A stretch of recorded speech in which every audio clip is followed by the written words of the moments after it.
시를 이제 3주, 이제 오늘 4주, 우리가 짧은 시간에 그냥 특강처럼 만들어서 해봤는데, 어렵죠?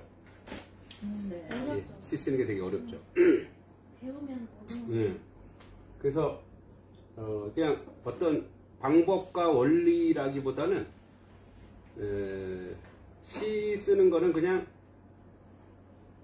인생에서 계속 경험되는 이런 것들을,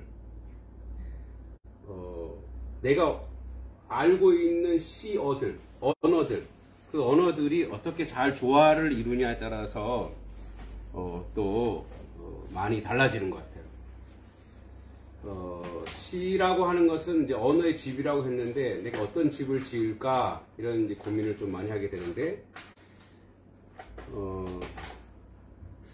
이제 시를 계속 쓰려면 여러분 이제 시라고 하는 것은 뭐 굳이 뭐 프로 시인이 아니더라도 시라고 하는 것은 이제 언어의 집이랄지 우리는 문학적 장르 중에 가장 탁월하고 가장 아름답고 가장 위대한 장르 중에 하나가 시예요. 그렇기 때문에 시는 여러분들이 평생 이제 시인이 되시려면 먼저 지난번에 그때 시집을 많이 읽으셔야 돼요.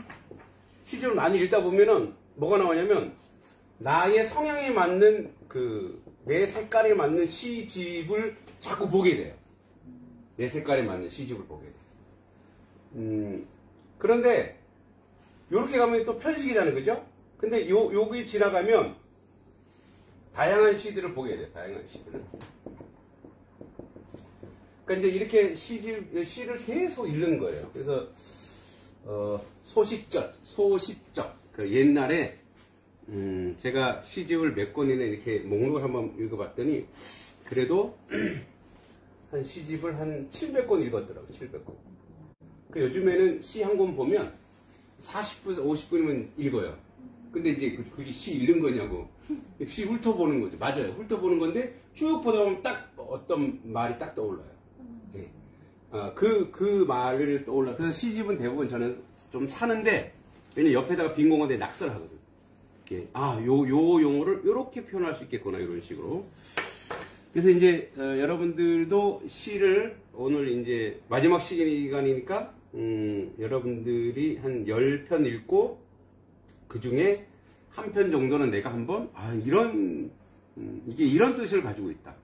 이제 그 생각을 해보는 건데 저는 아이들을 가르치면서 또 학생 제 나름대로 그래도 괜찮은 시다라고 생각한 게 황동규의 즐거운 편지. 즐거운 편지. 제가 한번 읽어볼게요. 황순원의 아드님이시죠? 네, 서울대학교 영문학과 교수님이신데 지금 은퇴하셨죠? 이분도 은퇴하셨어요. 이분이 이거를 몇 살에 썼냐? 자, 이거를 19살에 썼대요. 근데 되게 한 60 노인네가 쓰는 것처럼 잘 썼어요. 자, 여기 이제 즐거운 편지인데, 이게 그 당시 이웃집에 있는 누나를 짝사랑했대요. 그래서 그 누나를 향한 시래요. 이 산문시인데, 이거 영화에도 한번 나온 적이 있어요. 내 그대를 생각하면 항상 그대가 앉아있는 배경에서. 들어봤죠? 네, 영화에서. 해가 지고 바람이 부는 일처럼 사소한 일일 것이나 언젠가 그대가 한없이 괴로움 속을 헤매일 때에 오랫동안 전해오던 그 사소함으로 그대를 불러보리라.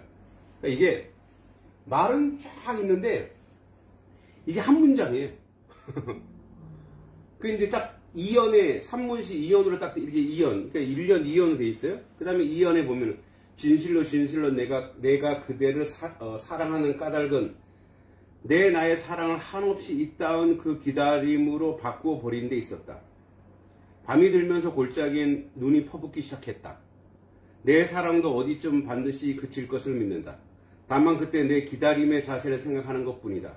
그동안 눈이 그치고 꽃이 피고 낙엽이 떨어지고 또 눈이 퍼붓고 할 것을 믿는다. 이게 무슨 말이냐면 이 안에는 사실은 내 사랑이 나중에 사랑은 감정이잖아요. 그러니까 사랑이 이렇게 사랑이 막 이렇게 열정적으로 올라갔다가 뚝 떨어질 수 있죠. 그런데 떨어졌다고 끝나는 건 아니라는 거예요. 또 올라갈 수 있다는 거예요. 근데 이게 뭐로 비유됐냐면 사계절. 그죠? 예. 꽃이 피고 바람이 불고 뭐 사소한 일일 것이나. 그러니까 계절처럼 이렇게 사랑은 쭉 이렇게 가지는 않잖아요. 그죠? 그러니까 사랑은 이렇게 왔다 갔다 하는데 근데 여기서 중요한 건 뭐냐면 그때 이런 사계절처럼 사랑의 감정도 바뀔 거란 말이에요. 그 바뀔 때 나의 자세는 뭐냐 이거예요. 그러니까 어떻게 보면 이 시가 사랑에 대한 얘기 좀 굉장히 좀 철학적이에요. 그러니까 내가 어떤 대상을 사랑했을 때 사랑이라고 하는 것은 뭐죠? 사랑이라고 하는 건 첫 번째 사랑은 뭐로 시작되는 감정으로 시작된단 말이에요. 그죠? 감정. 뭐 그리움, 보고 싶다, 뭐 함께 있고 싶다 이렇게 돼요. 이제 우리 연애할 때 다 그렇게 했잖아요. 근데 지금은 안 그렇잖아요. 함께 있는 것보다 떨어져 있는 게 어떨 땐 더 편할 때도 있죠. 그러니까 근데 사랑이 감정이 지나가면 우리가 그러잖아요. 감정이 지나가면 우정으로 산다면서 전우애로 산다면서 그죠? 네, 전우애로 정으로 산다 이런 말 많이 하죠. 그러니까 사랑은 어떻게 보면 사랑은 그래서 감정이 아닐 수 있다라고 얘기하는 거예요. 사랑이라고 하는 것은 우리는 언제든지 감정은 변하지. 그러니까 사랑은 원래 변하지 않는 거였잖아요. 사랑은 절대적인 거예요. 근데 절대적인 거기 때문에 그래서 항상 사랑은 감정을 지나가서 어떤 건 자세. 다른 말로 뭐냐면 나의 자세가 어떠냐. 이건 의지예요. 의지라는 거죠.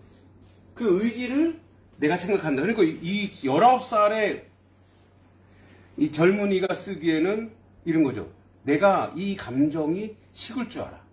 그때도 내가 당신을 사랑할 수 있는 그런 자세를 생각하는 거죠. 그러니까 요거 19살 때 이걸 썼어요. 우와. 19살 때. 나는 그 교수님이라 그래가지고. 교수 때 쓴 게 아니고 19살 때 이 집 짝사랑한 누나를 쓴 거지. 그만큼 이제 뭐 아버지가 영화를 봐도 책도 많이 읽었겠죠. 아니 생각의 깊이가 있는 거지. 뭐 고생도 많이 했겠지. 왜냐면 아버지가 문학가고 그러니까 뭐 배골고 살고 이런 것도 있겠죠. 자기 자세도 생각했겠죠. 자, 요거 보면서 자세히 한번 생각 보세요. 내 그대를 생각하면, 자, 내가 그대, 당신을 생각하면 항상 그대가 앉아있는 배경에서, 자, 내가 그대를 사랑하는 나의 입장에서 사랑하지 않는다는 거예요. 당신의 입장에서 나는 당신을 사랑하는데, 그대가 앉아있는 배경에서 해가 지고 바람 부는 일처럼 사소한 일일 것이나, 뭐냐면, 내가 당신을 사랑한다고 해서 당신이 뭔가 나를 받아들이고 나에게 간절하고 이게 아니라 당신은 그냥 지나가는 사람처럼 사소한 뭐 이웃집 왜냐면 이웃집 저 귀염둥이 꼬마일 거 아니에요 얘가. 그러니까 이제 이 누나면 몇 살 누나인지 모르지만 그냥 동생이야 동생. 그러니까 이 여자의 입장에서는 사랑이 온다고 해서 사랑해 이렇게 받아들이지 않는다는 거죠. 그게 사소한 거야. 지나가는 사람이 나를 좋아하는데 이런 사소한 일일 것이나 당신에겐 아주 사소한 일 어떻게 사소하냐 해가 지고 바람이 부는 것처럼 그렇게 사소한 일일 것이지만 언젠가 그대가 한없이 괴로움 속을 헤매일 때에 오랫동안 전해오던 그 사소함으로 그대를 불러버리라. 그런데 이러한 인생에 살다 보면 엄청난 힘들고 어려운 일이 있을 거 아니냐. 그때 내가 당신에게 힘이 되었으면 좋겠다. 이런 의미예요. 그죠? 굉장히 상대를 생각하는 거죠. 그리고 그래서 진실의 진술을 내가 그대를 사랑하는 까닭은 내가 이제 사랑하는 까닭은 나의 사랑이 한없이 있다는 그 기다림으로 바꾸어버린다. 내가 언제까지 당신을 기다릴 수 있는지 모른다. 왜냐면 당신이 나를 안 받아주면 어쩔 수 없잖아. 기다림을 바꾸어버린 데 있었다. 밤이 들다. 이 무슨 말이야? 밤이 들다. 시련이 올 거야. 시련. 밤이 들면서 골짜기 눈이 퍼본다. 눈은 뭐예요? 시련에다가 눈까지 추워. 그러니까 뭐 고통과 아픔이 있을 거예요. 사랑은 고통과 아픔이 동반될 것인데 내 사랑도 어디쯤에서 반드시 그칠 것을 믿는다. 그러니까 내 사랑도 끝날 수 있다. 이런 얘기예요. 그런데 다만 그때 내 기다림의 자세를 생각하는 것뿐이다. 나의 기다림이 당신을 사랑했는가 안 했는가 그동안 눈이 그치고 눈이 그치고 꽃이 피고 낙엽이 떨어지고 또 눈이 그러면서 계절은 쭉 가지만 나는 내 사랑이 감정적으로 끝나지만 내 자세는 당신에 대한 뭐 의지 이걸로 갑니다. 이렇게 이제 시를 써 나간 거예요. 그러니까 시를 그냥 감정적으로 보면 그냥 그대로 보면 와 시가 참 이쁘다 그렇지만 아 시 안에는 어떤 깊은 그런 내용이 담겨 있죠. 예. 어떤 느낌이셨어요?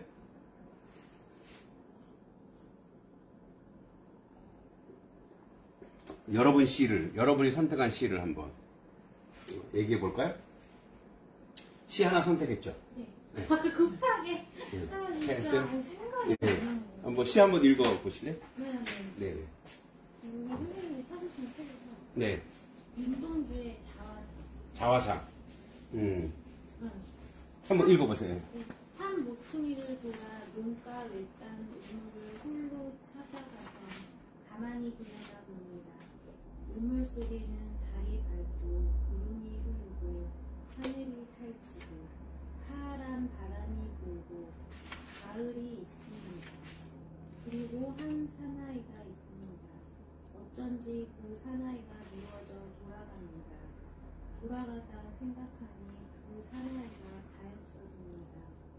도로가 들여다보니 그 사나이는 그대로 있습니다.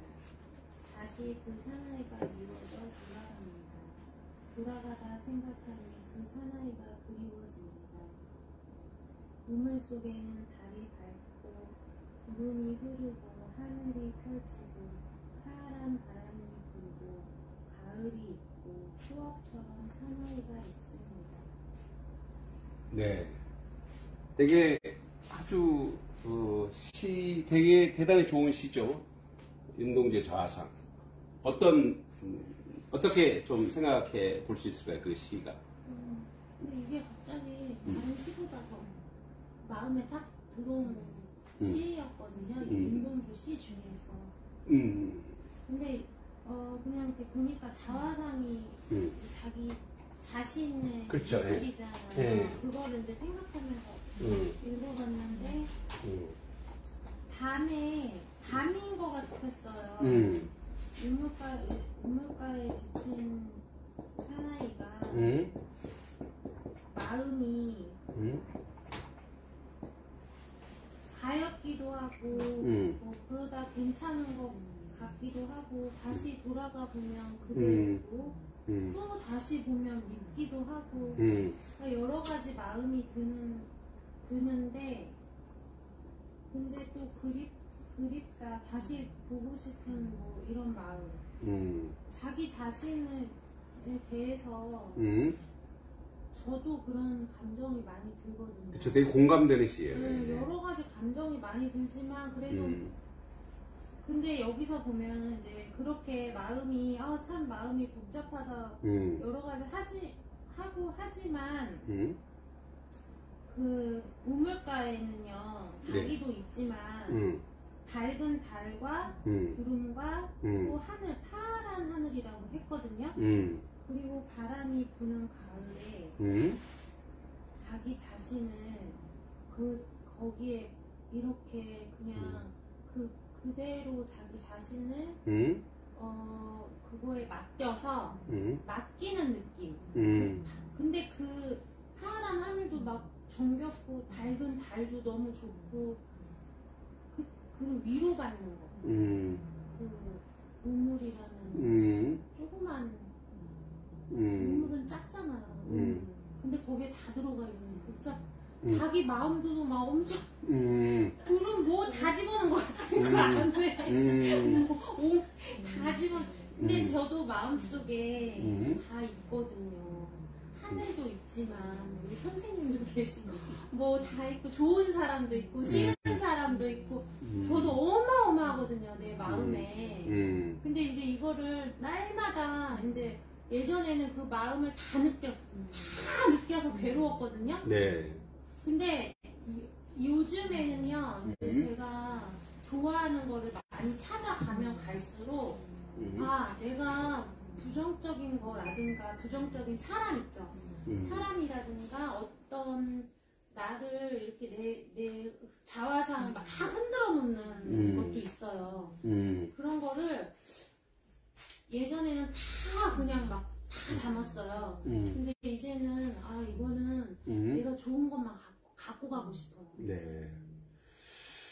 그러니까 이제 시를 자꾸 이제 보다 보면 그냥 쭉 읽어가는 것보다 아, 이 시는 이런 느낌이겠구나. 제가 한번 볼게요. 이런 감정이겠구나. 자, 이게 대단히 유명한 시죠. 그리고 이거 시험에도 많이 나와요. 윤동주의 자화상하고 서정주의 자화상이 있어요. 그 비교해서 나와요. 그 서정주의 자화상 시장은 굉장히 그 아주 파격적이에요. 애비는 종이었다 이런 식으로. 진짜 종이거든. 서정주의 이제 아버지가 인천 김성도 지금 동아일보 고려대학교 그 재벌가의 진짜 종이었어요 옛날에. 이제 그렇지만 윤동주가 이 시를 썼을 때 요 시를 쓰고 얼마 안 있다가 참회록이라는 시를 또 써요. 참회록. 그러니까 자화상보다 더 센 게 뭐였겠어요? 참회록입니다. 이 참회록을 쓰는 이유가 뭐냐면 일본에 공부하러 가야 돼. 이제 동지사대.立教대라고 공부하러 가야 되는데 공부하러 가려면 이름을 바꿔야 돼. 네. 그러니까 그게 너무 힘든 거예요. 그때 24살 1개월이라 그래. 자기 24년 1개월을 무슨 기쁨을 바라 살아왔던가. 그런데 그 전에 이제 자기 자화상인데 자기 자신에 대해서 아까 잘 표현했는데 삼 모퉁이를 돌아 농가의 외딴 우물을 홀로 찾아가선 가만히 들여다봅니다. 여기 우물가가 뭘까? 우물가가 아까 잘 얘기했었는데 이게 거울이에요. 거울. 자기를 보는 거예요. 이렇게. 네. 나의 모습을 보는 거예요. 나의 모습을 이렇게 보는데 혼자 외딴 우물 홀로 찾아서 가만히 들여다보는 자기 자신을 보는 거예요. 우물 속에는 달도 있어요. 그죠? 달도 있어. 구름이 흐르고 달이 구름도 있고, 그죠? 또 뭐도 있어요? 하늘이 있고, 바람을 파란 바람이라 그랬어요. 바람도 있고, 네. 그 다음에 바람이 불고 가을이 있습니다. 그러니까 이제 가을이었나 봐요, 그죠? 자, 달, 구름, 하늘, 바람, 윤동주가 자주 쓰는 그 자연물이에요. 예. 하늘, 이러면 참 절대적. 이제 윤동주가 이제 독실한 기독교인이다 보니까 하늘 하면 이제 신이에요, 신. 여기 달은 움직이는 거잖아요. 구름도 움직이는 거죠. 그리고 바람도 움직이는 거죠. 뭐냐면 이 안에는 나그네의 이미지가 있어요. 나그네. 나는 정착 못하는 나그네. 왜냐면 윤동주의 고향이 어디냐 하면 원래 이제 전라도 어디 집성촌인데 일제가 되니까 온 가족이 다 간도 지금 북간도 만주로 이사가 버렸어요. 만주에 가서 그 집안들이 처음 세운 게 바로 교회, 그 다음 세운 게 학교, 그 다음 세운 게 집이에요. 그래서 윤동주라든지 송몽규라든지 독립운동가들이 다. 그러니까 이 사람은 자기 자신은 뭐예요? 자기 자신은 나그네구나. 나는 정치 없는 존재구나. 그리고 한 사나이는 자기 자신이죠. 그러니까 자기를 객관화시킨 거예요. 한 사나이가 있는데 그 사나이가 미워져더라고요. 자, 여기서 우리가 많이 공감하죠. 여기에 이제 여기 다 있어. 응? 다 있는데 여기 사나이가 있어. 이 사나이에 대해서 이중 감정이 생겨요. 이 사나이에 대해서 이 사나이가 누구겠어요? 자신이죠. 그러니까 자신에 대해서 이중 감정이 생겨요. 뭐예요? 미움이에요. 미움. 왜 미울까요? 이렇게 살아도 되나? 내가 이렇게 인생을 살아도 되나? 그래서 다른 시에서 자기 자신을 뭐라고 표현했냐면 벌레라 했어요. 벌레. 따는 벌레처럼. 그런데 다른 자기 자신은 나는 벌레처럼 이게 우는 것도 아니고 안 우는 것도 아니고 근데 벌레와 대조되는 게 뭐냐면 지도 높은 개였어요. 개는 밤에 개들이 막 짖잖아요. 그 개는 뭐겠어요? 밤은 뭐예요? 밤은 일제시대인데 저렇게 독립운동하고, 왜 요즘에 영웅 안중근 나오잖아요. 그렇게 독립운동하는 사람인데 나는 이게 뭐지? 물론 이분도 나중에 이 소극적 독립운동을 하긴 하지만 나는 뭐지? 자기는 벌레 같은. 그래서 나는 내가 왜 이렇게 살고 있을까? 나라를 잃은 이 백성, 나라를 잃은 이 나는 왜 이렇게 독립운동도 제대로 못하고 공부도 제대로 못하고 제대로 하는 게 없네? 라고 자기를 미워하는 거예요. 돌아가다 생각하는 그 사이에 또 뭐야? 불쌍해. 가엾어진 거예요. 그러니까 어떻게 생각하면은 너무 싫은데 또 어떻게 생각하면 뭐예요? 내가 가여운 거예요. 아, 근데 이렇게 내가 이런 데서 내가 태어났구나. 그죠? 또 그리워지는데. 그리고 나서 가엽고 그립다고 얘기하는 거예요. 자기 자신을.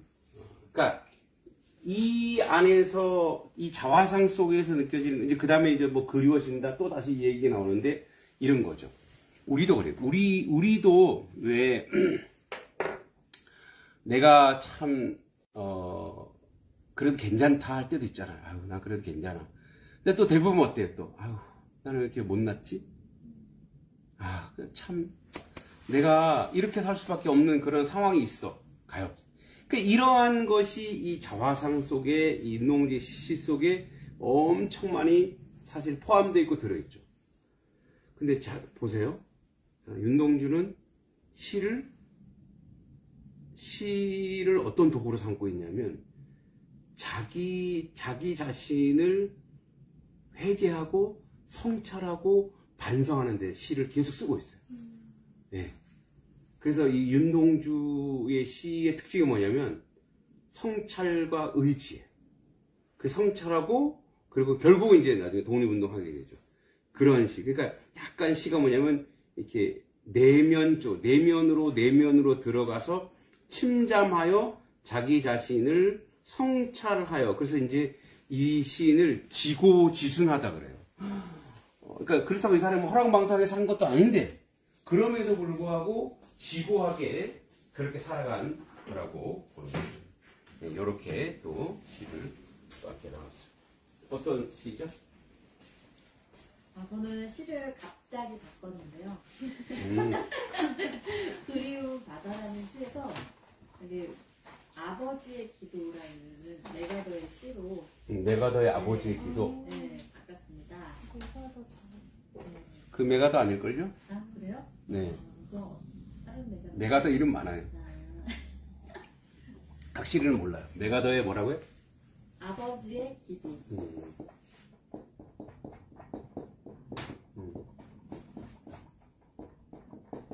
네, 읽어보실래요? 네. 내게 이런 자녀를 주옵소서. 약할 때에 자기를 돌아볼 줄 아는 여유와 두려울 때 자신을 잃지 않는 담대성을 가지고 정직한 패배에 부끄러워하지 않고 태어나며 승리에 겸손하고 온유한 자녀를 내게 주옵소서. 생각해야 할 때에 고집하지 않게 하시고 주를 알고 자신을 아는 것이 지식의 기초임을 아는 자녀를 주옵소서. 원하옵나니 그를 평탄하고 안이한 길로 인도하지 마옵시고 고난과 고전에 직면하여 분투항거할 줄 알도록 인도하여 주옵소서. 그리하여 폭풍 속에서 용감히 싸울 줄 알고 패자를 관용할 줄 알도록 가르쳐 주옵소서. 그 마음이 깨끗하고 그 목표가 높은 자녀를 남을 정복하기 전에 먼저 자신을 다스릴 줄 아는 자녀를 장래를 바라봄과 동시에 지난 날을 잊지 않는 자녀를 내게 주옵소서. 이런 것들을 허락하신 다음 이에 더하여 내 자녀에게 유머를 알게 하시고 생을 엄숙하게 살아감과 동시에 즐길 줄 알게 하옵소서. 자기 자신에게 지나치게 집착하지 않게 하시고 겸허한 마음을 갖게 하시사 참된 위대성이 소박함에 있음을 알게 하시고 참된 지혜는 열린 마음에 있으며 참된 힘은 온유함에 있음을 명심하게 하옵소서. 그리하여 어느 날 아버지인 저도 내 인생을 헛되이 살지 않았노라고 고백할 수 있도록 도와주시옵소서. 아멘. 점점점. 이 시의 특징이 뭘까요? 이 시의 특징. 자녀가 잘 돼. 기도죠, 기도. 네, 기도문. 기도문이고 동시 이런 시를 우리가 첫 시간에 얘기했었죠. 무슨 시죠? 시가 목적이 있는 거예요. 계몽시, 교훈시, 계몽시, 교훈시. 예. 뭐 아들한테 유언적으로 남기긴 좋지만 시의 문학성에서는 조금 떨어져요. 이런 그러니까 뭔가를 이제 요청하고 원하고 요즘 말로 말하면 이제 이런 거죠. 꼰대. 잔소리하는 것처럼 들려지면 옛날에는 이제 이런 기독교 문화니까 이런 건데 뭐 이런 자녀를 달라고 하는 거죠. 이제 약할 때 자기를 돌아볼 줄 아는 여유, 두려울 때 자신을 잃지 않는 담대, 정직한 패배 부끄러워하지 않고 태연함, 승리의 겸손함, 온유한 자를 내게 주옵소서. 그래서 이 시는 있는 뭐 이걸 어떻게 뭐 해석하거나 분석할 이유가 없죠. 이거는 뭐 있는 그대로 보면 되는 거야. 아, 이런 자녀, 이런 좋은 자녀가 되게 해주세요. 이렇게 기도했네요. 네, 뭐 요거는 그냥 있는 그대로 바라보면 좋을 것 같아요. 자, 이제 우리가 시를 하나씩 선택해서 읽어보기도 하고 분석해보기도 했어요. 오늘 마지막 시간이니까 마지막 시간인 만큼 우리가 이제 시작이기 때문에 진짜 시를 한번 하나씩 써봐야 되지 않겠는가. 그렇게 생각해요. 진짜 한번 시를 써보고 그리고 그런 시를 쓰면서 뭐 교훈적인 의미를 담을 수도 있고 감동적인 의미를 담을 수도 있고 가슴 아픈 것을 담을 수도 있는데 시는 추상적으로 멀리서 뭘 잡는 게 아니에요. 시는 나의 삶 속에서 내 내면 속에서 내가 생각하고 내가 했던 모든 것들을 그냥 내 삶 속에서 표현하는 거예요. 내 삶을 노래로 표현하는 거예요. 왜 요즘에 랩으로 애들이 막 하잖아요. 그죠? 랩으로 그냥 삶에 그게 이제 어떻게 보면은 운율이 있는 자기 시이죠. 그래서 이제 우리가 한번 시를 써볼 건데, 이 시 쓰는 걸 통해서 계속 얘기하지만 시라고 하는 것을 쭉 계속 읽어보게 한 거죠. 읽어보면서 시가 이렇게 다양하게 시를 쓸 수 있겠구나. 그렇게 생각할 수 있는데, 여러분 이제 한번 시를 쓰는데 주제는 여러분들이 정하세요. 여러분 정하시고 저도 한번 시를 써보고 한 10분에 걸쳐서 한번 시를 10분에 걸쳐서 길어요? 2시간도 아니야. 시는 또 금방 써봐요. 10분에 걸쳐서 한번 시를 써보고 그리고 그 시를 한번 발표하는 시간을 갖도록 하겠습니다. 한번 시를